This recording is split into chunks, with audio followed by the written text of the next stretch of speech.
পাবদা মাছের আজকে ঝাল দিয়ে করব।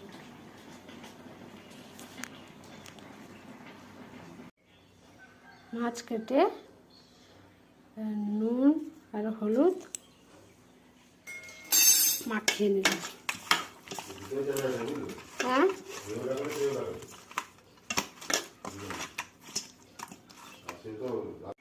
মশলা বাটবো মিক্সিতে, সব নিয়ে নিচ্ছি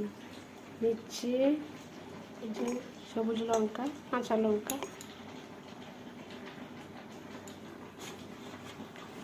আর দেবো একটু টমেটো আর পেঁয়াজ। এখানে তো দেখতে পাচ্ছেন সরষে বাটা করা আছে, এটা তো জল। মিক্সিতে পিষে নেব। আমার পাবদা মাছের ঝাল দিয়া রেডি। কেমন হয়েছে বলবেন বন্ধুরা, ভালো থাকবেন, পাশে থাকবেন, বাই।